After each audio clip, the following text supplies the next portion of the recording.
आप देख रहे हैं पूर्वांचल। नमस्कार, आप देख रहे हैं पूर्वांचल मीडिया। मैं हूं राजेश सोनी। उत्तर प्रदेश प्राथमिक शिक्षा संघ के प्रदेश महामंत्री जी हैं। आइए बात करते हैं कि इनकी क्या समस्या है। आज ये गोरखपुर में आए तो क्यों आए हैं गोरखपुर में, क्या है? आज गोरखपुर मंडल की समीक्षा बैठक है और मंडलीय कार्यकारिणी का विस्तार करना है, गठन करना है। इस संबंध में गोरखपुर में बैठक की गई है, जिसमें सभी जिलों के जिलाध्यक्ष हैं और ब्लॉक कार्यकारिणी के अध्यक्ष हैं। जैसे आपने कहा कि गोरखपुर में समीक्षा करनी है, क्या समीक्षा करना है? समीक्षा शिक्षा मित्र संगठन की, अपने संगठन की समीक्षा करने आए हैं। संगठन में हमारी और मजबूती कैसे हो और ज़्यादा से ज़्यादा लोगों को कैसे जोड़ा जाए, आगे जो भी आंदोलन हो उसमें अधिक से अधिक शिक्षा मित्रों को हम कैसे ले जाएं, उस पर बात करने के लिए आए हैं। और शिक्षा मित्रों की समस्याएं जो स्थानीय होती हैं, कुछ जिलों में मानदेय जैसे समय से नहीं पहुंच पाता है। अभी दीपावली के पहले 2 जनपद थे जिनमें मानदेय नहीं पहुंच पाया। ऐसी समस्याओं को दूर करने के लिए बीएसए लोग छुट्टी देने की मनमानी करते हैं, नहीं देते हैं समय पर। इन सब चीज़ों की समीक्षा करने आए हैं।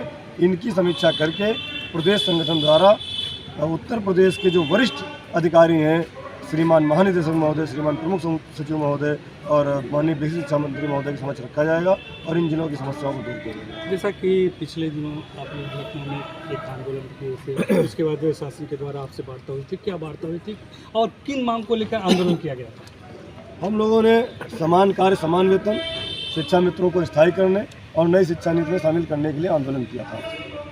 जब हम लोगों ने आंदोलन किया तो प्रमुख सचिव महोदय के द्वारा वार्ता की गई हम लोगों से और वार्ता में कहा गया कि आप लोग परेशान ना हो, हम एक कमेटी बना रहे हैं अधिकारियों की, जिसमें आप लोग भी रहेंगे और आपकी जो समस्याएं हैं उनको निस्तारण करने के लिए उस कमेटी की बैठक में एक प्रस्ताव बनेगा, उसे सरकार को प्रेषित किया जाएगा और सरकार द्वारा उसको पास कराने का काम किया जाएगा।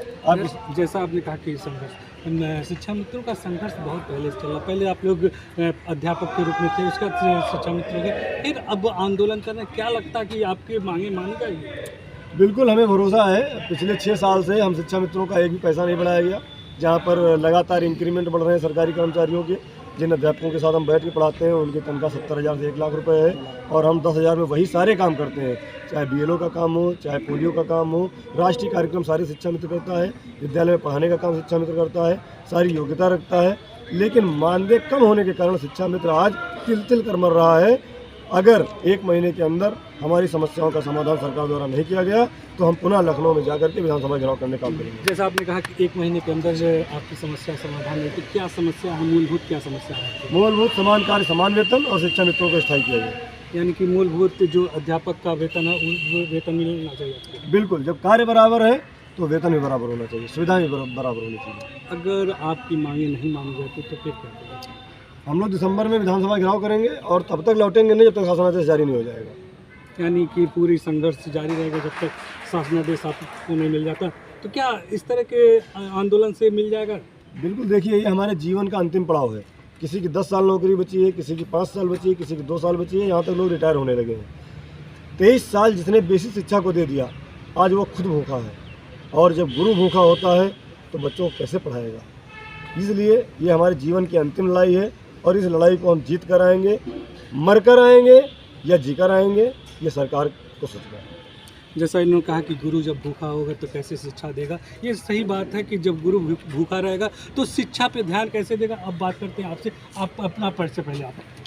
मैं राजेश कुमार साहब, प्रांतीय उपाध्यक्ष उत्तर प्रदेश प्राथमिक शिक्षा लखनऊ। जी, क्या कहना चाहेंगे? आपका संघर्ष बहुत पहले से चल रहा है लेकिन मांगे नहीं मानी जा रही, तो क्या कहेंगे?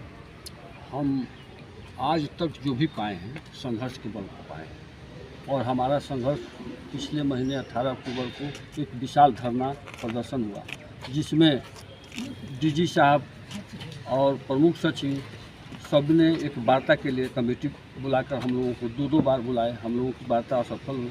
तीसरे बार हम लोगों ने रोड जाम किया, तब जाके हमारी सार्थक वार्ता हुई और उसने आश्वासन दिया कि हम अपनी कमेटी बनाएंगे, आपके कार्य कामों का समाधान करेंगे।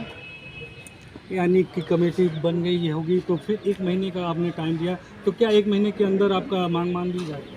जरूर, यदि वो कहे हैं तो माना जाएगा, नहीं मानते हैं तो फिर हम अपने दूसरी जो कार्य किए थे लखनऊ में, हम लोग फिर दिसंबर में सारे शिक्षा मित्रों को जगा कर कुछ करेंगे चाहे विधानसभा घेरना होगा, चाहे मुख्यमंत्री आवास घेरना होगा। हम लोग जब तक अपनी मांगें पूरी नहीं हो जाती है तब तक हम लोग लखनऊ से लौटने वाले यानी कि दिसंबर में एक आंदोलन होगा।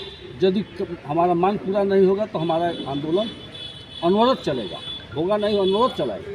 इन्होंने कहा कि शिक्षा मित्रों का जब तक मांग नहीं मानी जाती है तब तक आंदोलन चलता रहेगा। इन्होंने कहा कि 1 महीने के अंदर जो टाइम दिया गया शासन के द्वारा अगर नहीं हुआ था तो दिसंबर में एक बड़ा आंदोलन होगा और जब तक ये आंदोलन चलता रहेगा, क्योंकि इनका आंदोलन वो चलता रहेगा। इन्होंने कहा कि जब तक हमारी मांग नहीं मानी जाती है तब तक ये आंदोलन चलता रहेगा। पूर्वांचल यूपी लाइव के लिए मैं राजेश हूँ।